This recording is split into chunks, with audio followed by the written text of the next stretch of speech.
پہلی آزمائش آگ میں پھینکوایا، دوسری یہ کہ اولاد نہ عطا فرمائی، ایک عرصہ دراز تک 80 سال کی عمر ہو گئی، اولاد نہیں ہے۔ حضرت ابراہیم علیہ السلام، حضرت سارہ سے اولاد نہ ہوئی تو حضرت ہاجرہ سے نکاح کیا، 84 سال کی عمر ہے، اللہ پاک نے ایک بیٹا عطا فرمایا۔ ایسے ہی اولاد ہوئی تو اللہ پاک نے پھر آزمائش میں ڈالا، فرمایا اس بیوی اور بچے کو لے کر وادی غیر ذی زرع میں چھوڑ آؤ، بے آب و گیاہ وادی میں لے کے اس کو کیا کرو، چھوڑ آؤ۔ خالی بیوی کو چھوڑنا تو دور کی بات، اگر ایک انسان کسی عام انسان کو بھی کسی ایسی جگہ لے کے چھوڑنے کا ارادہ کرے جہاں جنگلی بھیڑیاں انسان کو نوچ کھاتے ہوں، پانی کا کوئی پتہ نہ ہو، امید بھی نہ ہو، تو پھر ایک عام بندے کو چھوڑنا بھی مشکل ہوتا ہے۔ پھر اپنی بیوی کو چھوڑ کے آنا بے آب و گیاہ وادی میں، یہ بھی کیا آزمائش۔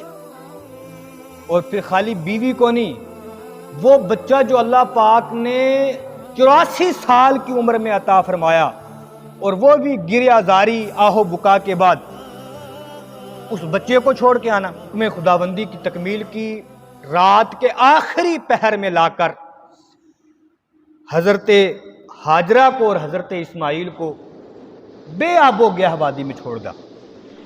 جب چھوڑا نہ تو پھر بیوی نے پوچھا کہ میرے شوہر تم مجھے اس بے آب و گیاہ وادی میں، نہ پانی ہے، نہ ذات انسان ہے، نہ کوئی بستی ہے، کیوں چھوڑ کے جا رہے ہو؟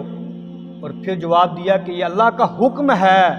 حکم خداوندی کے اوپر بیوی نے بھی اپنی رضا کا اظہار کیا اور پھر اپنے شوہر کو الوداع کیا، اور الوداع دن کے ٹائم میں نہیں کیا، جب رات کے وقت میں چھوڑا تو رات کے وقت میں شوہر کو الوداع کر دیا۔ اور جگہ ایسی ہے کہ جہاں دن میں گزرتے ہوئے بھی انسان کو ڈر محسوس ہوتا ہے۔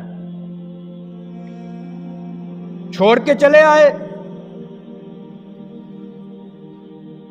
بچہ جب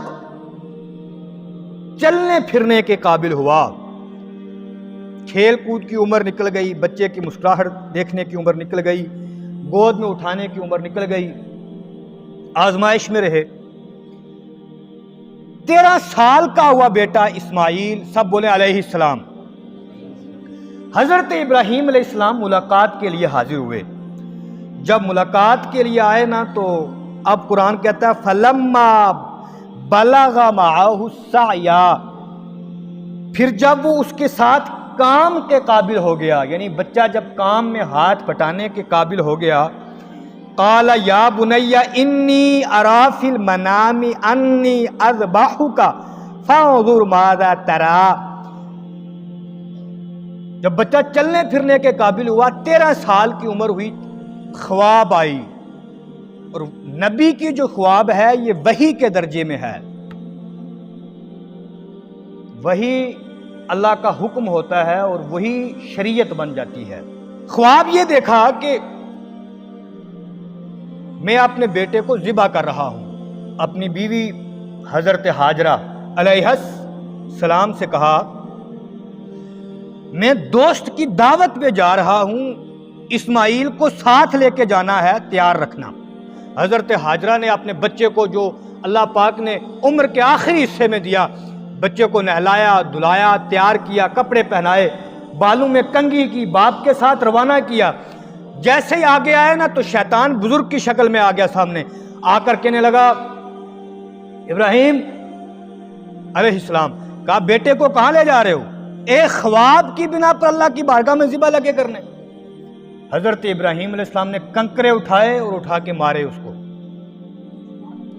دوڑا بھاگا، پھر واپس آیا، اب حضرت اسماعیل کے پاس آیا، کہنے لگا تجھے پتہ ہے تیرا باپ تجھے کہاں لے کے جا رہا ہے؟ کہا دوست کی دعوت پہ۔ کہا دوست کی دعوت پہ نہیں، تیرا باپ تجھے ذبح کرنے کے لیے لے جا رہا ہے۔ کہا باپ بھی کبھی اپنے بچے کو ذبح کر سکتا ہے؟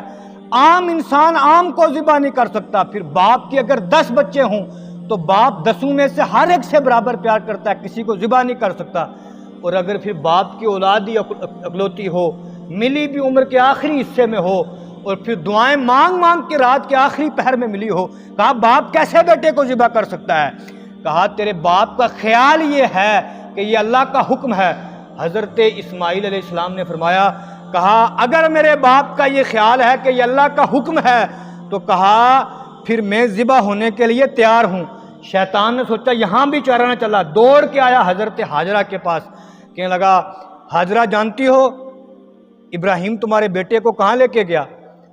کہا دوست کی دعوت پہ لے کے گئے۔ کہا دوست کی دعوت پہ نہیں لے گئے، وہ اپنے بیٹے کو ذبح کرنے کے لے گیا۔ کہا کیسی باتیں کرتے ہو، تاریخ نے کبھی ایسا دیکھا ہے کہ باپ اپنے بیٹے کو ذبح کرتا ہو؟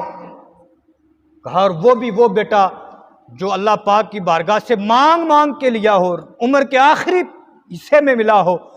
کہا ہاں حضرت ابراہیم کا تیرے شوہر کا خیال یہ ہے کہ یہ اللہ کا حکم ہے۔ حضرت ہاجرہ نے بھی شیطان کو دھتکار کے کہا اگر اللہ کا حکم ایسا ہے، کہا ہاجرہ کی گود میں تو ایک اسماعیل ہے، اگر ہزاروں اسماعیل ہوں تو حضرت ہاجرہ اللہ کے حکم کے اوپر اپنے ہزاروں اسماعیلوں کو قربان کرنے کے لیے تیار ہے۔